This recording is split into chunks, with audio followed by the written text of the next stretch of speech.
Hello everyone! The clip you're about to hear is from our exclusive Horror Queers Patreon episode of Netflix's latest horror film, The Perfection, starring Allison Williams and Logan Browning. Now, this clip does include major spoilers for the film, so only listen to it if you've already seen it. You have officially been warned.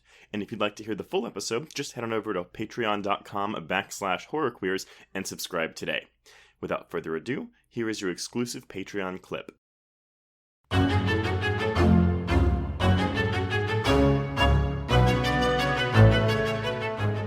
It's a secret rape revenge film. And we have discussed rape revenge before. You know, we did the Last House on the Left episode a couple months ago.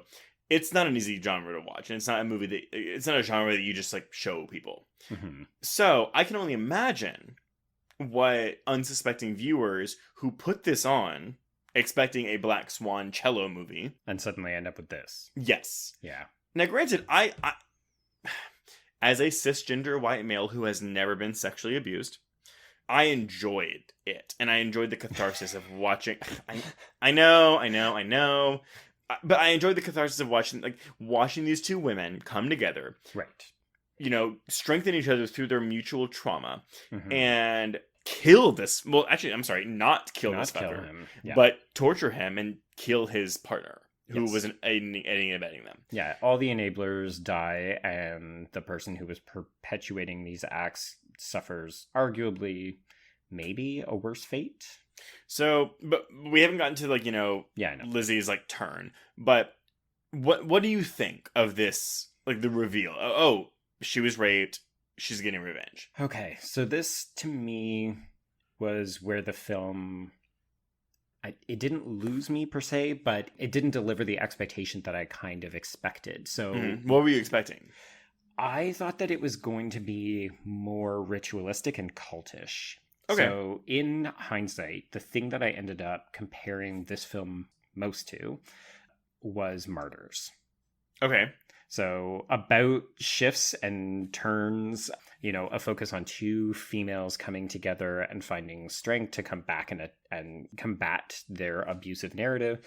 But also this idea that these... just because the way the language is constructed when Anton talks about it. So here's some of the language. Mistakes discredit the academy to achieve the perfection. And it's always the perfection. It's not perfection. And they're capitalized because I was watching with subtitles. He talks about if you achieve the perfection, then you get closer to God, and that you are a chosen vessel if you make it to play in the chapel. So to me, all of these ideas, I thought that they were worshiping something bigger. So when it came out that it was a rape cello academy, I was underwhelmed. Sounds like the completely incorrect way to say it, because it's it's just rape. But I totally get what you're saying.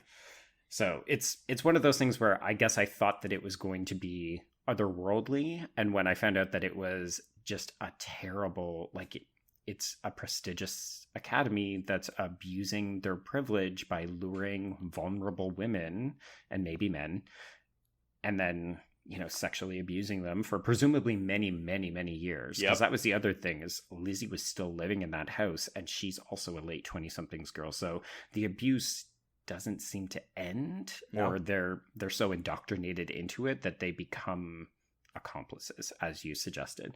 So that is obviously horrifying, but I just thought that it was going to be, I thought they were worshipping a devil god or an alien or something. I actually think that I thought the same thing on my first viewing, but because it subverted my expectations, which subversion of expectations and not meeting expectations, it's a thin line, Yeah. Because, if a film doesn't do what you want it to do, then that's really more on you. Unless you're reading it, it's leading you to believe a certain thing, and then it's saying, nope, In this case, it's saying, that they're trying to get revenge, you're not exactly sure why, and in this case, you find out it's because they were systematically abused for many, many years. So, and then we get to this. So, then we get to him saying, you're going to play this fucking song, and if you fuck up, it's not going to be you we rape, it's going to be this little girl.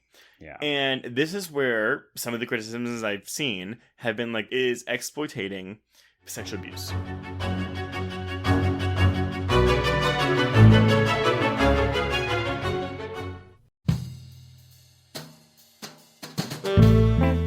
Get in, losers. This is the Lady Killers, a Feminine Rage podcast. I'm Jen. I'm Sammy. I'm Rocco. And I'm May. Our podcast is a tribute to the female-identifying killers in horror and more. Each episode will feature us, your Supreme Court of female murderers, discussing our favorite lady killers, from your Julias and Jennifers to your Carries and Christines. We'll tell her story, decide if it's good for her horror, and answer the most important question of all: would we die for her?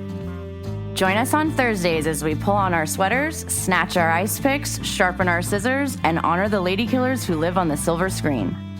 No boys were harmed in the making of this podcast. Yet.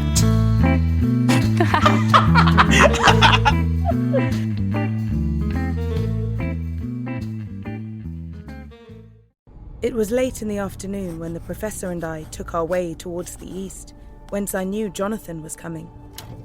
Jonathan Harker has asked me to note this, as he says he is hardly equal to the task, and he wants an exact record kept.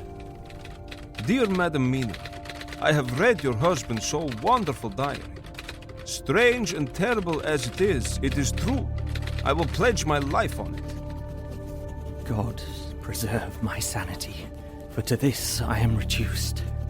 Safety and the assurance of safety are things of the past. I am in hopes that I shall see more of you at Castle Dracula.